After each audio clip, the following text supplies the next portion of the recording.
ഇന്ന് തന്നെ ഡൗൺലോഡ് ചെയ്യൂ. കാണൂ നിങ്ങളുടെ ഫേവറേറ്റ് ഷോസ്. ജയ, നീ മഹിയെ ഒന്ന് വിളിക്ക്. എന്നിട്ട് കാശ് വല്ലതും വേണമെങ്കിൽ കൊടുക്ക്. ശരി അമ്മേ. എന്തിന്? ജയേട്ടൻ എന്തിനാ കാശ് കൊടുക്കുന്നത്? അവൻ ജോലിക്ക് നിൽക്കുന്നത് ഇവിടെയല്ലേ, അപ്പോ നമുക്കും ചില ഉത്തരവാദിത്തങ്ങളൊക്കെ ഇല്ലേ? അങ്ങനെ ലക്ഷങ്ങൾ മുടക്കിയുള്ള ഉത്തരവാദിത്തം ഞാൻ ഏറ്റെടുക്കുന്നില്ല. ഇവിടെ കുറച്ചു ദിവസം ജോലിക്ക് നിന്നു എന്ന് കരുതി അത്രയും പണം കൊടുക്കേണ്ട ആവശ്യമില്ല. അവര് ജോലി ചെയ്ത പൈസ 1 രൂപ മുടങ്ങാതെ ഞാൻ അവർക്കെല്ലാം കൊടുത്തിട്ടുണ്ട്. അതിനപ്പുറത്തേക്ക് ഒരു ബന്ധവും എനിക്ക് അവരോടില്ല. നിനക്കും വേണ്ട. ഇനിയും നീ പറയുന്ന മാനുഷിക പരിഗണന അത് എനിക്ക് ഒട്ടുമില്ല. അല്ലെങ്കിൽ തന്നെ അങ്ങനെ ഞാൻ പണം മുടക്കിയാൽ തന്നെ എനിക്കെന്താ അവരെ കൊണ്ടുള്ള ഗുണം? കടമായിട്ട് കൊടുത്താൽ തന്നെ അവരെങ്ങനെ അത് തിരിച്ചു തരും? ജോലി ചെയ്ത് തീർക്കാമെന്ന് കരുതിയാൽ എത്ര വർഷം എടുക്കും? ഇന്നല്ലെങ്കിൽ നാളെ എല്ലാത്തിനെയും പറഞ്ഞുവിടാനിരിക്കുക ഞാൻ. അതിനിടയ്ക്ക് പണം മുടക്കി അവരെ ഇവിടെ സ്ഥിരതാമസമാക്കാൻ ഞാൻ ഉദ്ദേശിക്കുന്നില്ല. ഞാൻ പറ്റില്ല എന്ന് പറയുന്നതൊക്കെ ജയേട്ടനിൽ നിന്ന് സാധിക്കുന്ന ഒരു രീതിയുണ്ട് നിനക്ക്. ഈ കാര്യത്തിൽ അത് വേണ്ട. ഇവിടുത്തെ ആരെങ്കിലും ഈ പേരും പറഞ്ഞ് 1 രൂപ മുടക്കിന്ന് ഞാൻ അറിഞ്ഞാൽ തൊലച്ചു കളയും നിന്നെ ഞാൻ.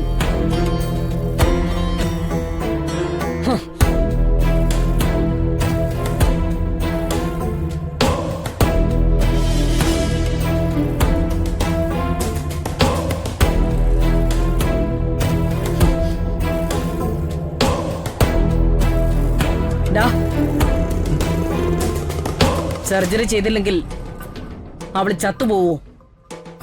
അറിയില്ല, പക്ഷെ സീരിയസ് ആണെന്ന് ഹോസ്പിറ്റലിൽ നിന്ന് പറഞ്ഞത്. നീ ഇത്രയൊക്കെ പറഞ്ഞതല്ലേ? പണം ഞാൻ തരാം. പക്ഷേ ആ പണം ഞാൻ തരുന്നത് നിനക്കല്ല, സീതയുടെ മകൾ ചിന്നുവിന്. കരാർ ഞാനും അവളും തമ്മിലാ. ചിന്നുവിന് പണം വേണമെങ്കിൽ ഇവിടെ വന്ന് എന്നോട് ചോദിക്കാൻ പറ. എന്റെ മുൻപിൽ വന്നു നിന്ന് കൈ നീട്ടാൻ പറ. അപ്പോ ഞാനത് കൊടുക്കാം. കൊടുത്തിരിക്കും ഈ രമ.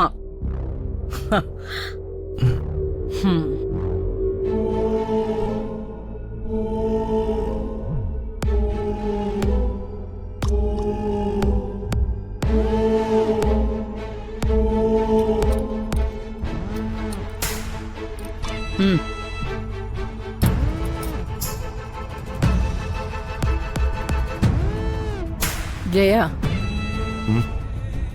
സീതയ്ക്ക് എങ്ങനെയുണ്ട്? നീ വിളിച്ചു നോക്കിയോ? മഹിയോടുണ്ട്. ഞാൻ വിളിച്ചപ്പോ ICUവിൽ തന്നെയാണെന്നാ പറഞ്ഞത്. ഈ മഹി എന്തിനാ ആവശ്യമില്ലാത്ത കാര്യത്തിലൊക്കെ പോകുന്നേ? അവരെന്താ ഇതിൽ കാര്യം? വല്ലയിടത്തു നിന്ന് വന്നവളെയൊക്കെ ചുമന്നു നടക്കലാണോ ഇവന്റെ പണി? എവിടുന്ന് വന്നതാണെങ്കിലും സീതയ്ക്ക് വയ്യാതായത് ഇവിടെ വെച്ചല്ലേ. അപ്പോ കാര്യങ്ങളൊക്കെ നോക്കേണ്ടത് നമ്മുടെ ഉത്തരവാദിത്വം തന്നെയാ. പിന്നെ മഹി അവിടെ നിൽക്കുന്നത് ഈ വീട്ടിൽ കുറച്ചു മനുഷ്യപ്പറ്റും എല്ലാവരുടെ അവസ്ഥ മനസ്സിലാക്കുന്നതും അവനാ. ഭദ്രനൊരു മോളല്ലേ ഉള്ളൂ. പെട്ടെന്നൊരു നെഞ്ചുവേദന വന്ന് വീണ അപ്പോഴും അവനവിടെ ഉണ്ടാവും. അമ്മാവനെ പോലെയാണോ ജോലിക്കാരി? ദേ രമേ, ഞാനൊരു കാര്യം പറയാം. ഈ സീത എന്ന് പറയുന്നവളൊക്കെ എവിടുന്നാ വന്നേന്നൊന്നും നമുക്കറിയില്ല. അവസാനം ഇവിടെ എങ്ങാനും കിടന്ന് ചത്തുപോയാ ഇവിടെയുള്ളവര് കേറി ഇറങ്ങേണ്ടി വരും. പറഞ്ഞേക്കാം. അതിനു മുൻപ് ഇതിനെയൊക്കെ പറഞ്ഞു വിടാൻ നോക്ക്. നീ എന്ത് വർത്തമാനമാ നീലിമ ഈ പറയുന്നത്? അസുഖം എന്ന് പറയുന്നതേ ആർക്കും എപ്പം വേണേലും വരാം. അതിനിങ്ങനെയാണോ സംസാരിക്കുന്നത്? ഞാൻ പറയാനുള്ളത് പറഞ്ഞു. ബാക്കിയൊക്കെ നിങ്ങൾ എല്ലാരും കൂടി അങ്ങ് അനുഭവിച്ചാ മതി. ഓ, രമേ, നീ മഹിയെ പറഞ്ഞു മനസ്സിലാക്കണം. നേരത്തെ ജയേട്ടൻ പറഞ്ഞു മനുഷ്യത്വം കാണിക്കേണ്ടതേ ജോലിക്കാരികളോടല്ലെന്ന്. ഞാൻ പറയാനുള്ളതൊക്കെ പറഞ്ഞിട്ടുണ്ട്. ബാക്കി വരുന്നതൊക്കെ അവൻ അനുഭവിക്കട്ടെ. അവനെ പണ്ടേ ഞാൻ എഴുതി തള്ളിയതാ. അതങ്ങനെ തന്നെ വേണമല്ലോ. ആവശ്യത്തിന് ഉപകരിക്കുന്നവരെ തന്നെ എഴുതി തള്ളണം. അടിയൻ ആ പറഞ്ഞതിന്റെ അർത്ഥം ഈ ഇരിക്കുന്നവനെ കൊണ്ട് ഒരു ഉപകാരമില്ലെന്നല്ലേ? അല്ല, അങ്ങനെയല്ലേ അളിയ? ഞാൻ പറയാത്ത കാര്യത്തിന്റെ അർത്ഥം ഭദ്രൻ കണ്ടുപിടിക്കണ്ട. അല്ല, ഈ സീത എന്ന് പറയുന്നവൾക്ക് ആ ഒരു പെങ്കുച്ചു മാത്രമേ മക്കളായിട്ടുള്ളോ?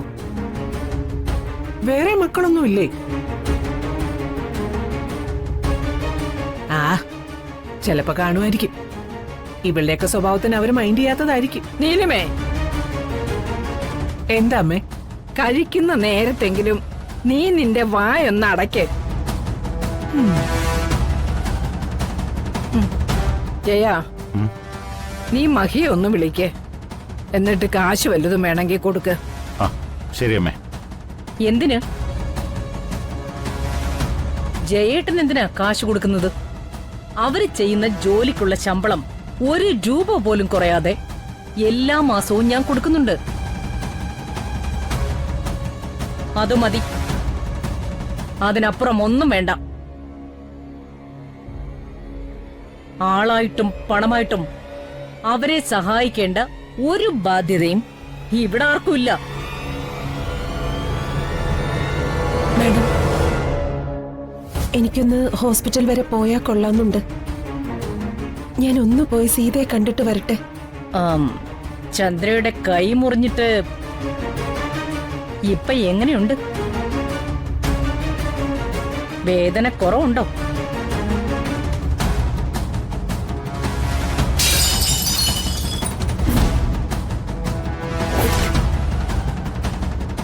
അതിന്റെ വേദന കുറഞ്ഞിട്ട് പോരെ ബാക്കിയൊക്കെ? അവളെ കാണാനും നോക്കാനും അവൾക്ക് മോളുണ്ട്. പോരാത്തതിന് ഈ വീട്ടിലെ ഏറ്റവും കൂടുതൽ മനുഷ്യപ്പറ്റുള്ള ഒരുത്തൻ അവിടെ കൂടെ നിന്ന് പരിചരിക്കുന്നുണ്ട്. മറ്റാരും ഇവിടെ നിന്ന് ഹോസ്പിറ്റലിലേക്ക് പോവണ്ട.